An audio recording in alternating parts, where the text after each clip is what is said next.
స్థానిక సంస్థల ఎన్నికల్లో ఎక్కడైనా పోటీ లేకుండా ఏకగ్రీవమైతే వచ్చే ఎన్నికల్లో ఆ నియోజకవర్గ వైసీపీ అభ్యర్థి సీటు కోల్పోవాల్సిందేనా? వైఎస్ఆర్సీపీ అధినేత ఆదేశాల ప్రకారం పార్టీ నేతలు ప్రతి స్థానంలోనూ అభ్యర్థులను నిలబెట్టి పోటీని తీవ్రతరం చేయబోతున్నారా? పార్టీ నేతలకు వైఎస్ జగన్ ఇచ్చిన ఆ హెచ్చరికలు స్థానిక ఎన్నికల్లో క్యాడర్ను ఎంతవరకు సమాయత్తం చేయగలవు? రాబోయే 60 రోజుల పాటు స్థానిక నేతలెవరూ నియోజకవర్గాలను వదిలి వెళ్లకూడదనే జగన్ పెట్టిన కఠిన నిబంధన వెనుక అసలు రహస్యం ఏంటి? తెలుసుకోవాలంటే ఈ వీడియో చివరి వరకు చూడండి. ఏపీలో జరగబోయే స్థానిక సంస్థల ఎన్నికలకు సంబంధించి వైఎస్ జగన్ పార్టీ నేతలకు కీలక సూచనలు చేశారు. రాష్ట్రంలో ఎక్కడైనా ఏకగ్రీవంగా ఎన్నికలు జరిగితే ఆ నియోజకవర్గంలో అభ్యర్థి వచ్చే ఎన్నికల్లో పోటీ చేయడు గుర్తు పెట్టుకోవాలని సీరియస్ గా చెప్పారు. ప్రతి చోట అభ్యర్థిని పోటీలో నిలబెట్టాలని, మరో 60 రోజుల పాటు స్థానిక నేతలు నియోజకవర్గం వదిలి వెళ్లకూడదని సూచించారు జగన్. స్థానిక సంస్థల ఎన్నికల్లో ఏకగ్రీవం జరిగితే వచ్చే ఎన్నికల్లో ఎమ్మెల్యే క్యాండిడేట్ కాలేరని తేల్చి చెప్పారు. ప్రతి నియోజకవర్గంలో వైఎస్ఆర్సీపీ అభ్యర్థులు పోటీ చేయాల్సిందేనని, ఎక్కడా ఏకగ్రీవాలకు ఆస్కారం ఉండకూడదు అన్నారు. ఒకవేళ స్థానిక సంస్థల ఎన్నికల్లో ఎక్కడైనా ఏకగ్రీవాలు జరిగితే వచ్చే అసెంబ్లీ ఎన్నికల్లో అక్కడున్న నియోజకవర్గ ఇన్ఛార్జ్ పార్టీ అభ్యర్థులు కాలేరన్నారు. తాడేపల్లిలో నిర్వహించిన వైఎస్ఆర్సీపీ ముఖ్య నేతల సమావేశంలో ఈ వ్యాఖ్యలు చేశారు. స్థానిక ఎన్నికల తర్వాత ప్రతి నియోజకవర్గంలో ఎక్కడెక్కడ అభ్యర్థులను నిలబెట్టారో నివేదికలు తెప్పించుకుంటారని, అభ్యర్థులను నిలబెట్టడంతో పాటుగా వారికి ఎమ్మెల్యే అభ్యర్థులు ఎంత బలంగా మద్దతిచ్చారన్న దానిపైన రిపోర్టులు తీసుకుంటారన్నారు. స్థానిక సంస్థల ఎన్నికలు స్వేచ్ఛగా నిష్పక్షపాతంగా నిర్వహిస్తే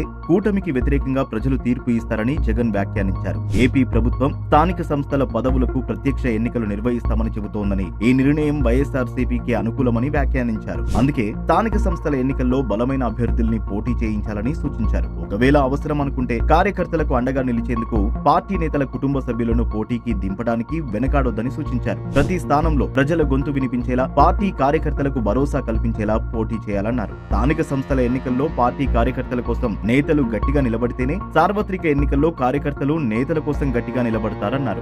ఎన్నికలు గెలుపోటములకు సంబంధించినవి కావని, కార్యకర్తల కోసం నిలబడాల్సిన ఎన్నికలని జగన్ చెప్పుకొచ్చారు. ఈ ఎన్నికల్ని నిష్పక్షపాతంగా జరగనివ్వరని, స్థానిక నేతలు ఈ విషయాన్ని తేలికగా తీసుకోకుండా బలమైన అభ్యర్థుల్ని పోటీ చేయించాలని సూచించారు. ప్రతి కార్యకర్త ఇంటింటికి వెళ్లి వైఎస్ఆర్సీపీ ప్రభుత్వ పాలన, కూటమి ప్రభుత్వ పాలనకు తేడాను వివరించాలని సూచించారు. ఇంటింటికి వెళ్లేందుకు అవసరమైన సమాచారంతో పాటుగా అవసరమైన ప్రచార సామాగ్రిని పార్టీ అందిస్తుందన్నారు. త్వరలోనే పార్టీ కార్యకర్తలకు గుర్తింపు కార్డులు అందిస్తామన్నారు. గ్రామస్థాయి కమిటీలు, అనుబంధ విభాగాల కార్యకర్తల వరకు పంపిణీ చేస్తామన్నారు. సెప్టెంబర్ 5, 6, 7 తేదీల్లో జిల్లా స్థాయి సమావేశాలు, 8, 9, 10, 11 తేదీల్లో అసెంబ్లీ నియోజకవర్గాల స్థాయి సమావేశాలు నిర్వహించాలన్నారు. సెప్టెంబర్ 12 నుంచి 22 వరకు మండల, వార్డ్, డివిజన్ స్థాయిల్లో సమావేశాలు నిర్వహించాలన్నారు. రాష్ట్ర వ్యాప్తంగా ప్రతి నియోజకవర్గంలో వైఎస్ఆర్సీపీ మీడియా, లీగల్ సెల్లను యాక్టివేట్ చేయాలని సూచించారు జగన్. స్థానిక సంస్థల ఎన్నికల సమయంలో పార్టీ క్యాడర్ పై దౌర్జన్యాలు చేసే అవకాశం ఉందని, కాబట్టి కార్యకర్తల్ని రక్షించుకోవాల్సిన బాధ్యత అందరిపై ఉందన్నారు. ప్రతి నియోజకవర్గంలో సోషల్ మీడియాను యాక్టివ్ చేయాలని సూచించారు. స్థానిక సంస్థల ఎన్నిక అభ్యర్థుల ఎంపిక సమయంలో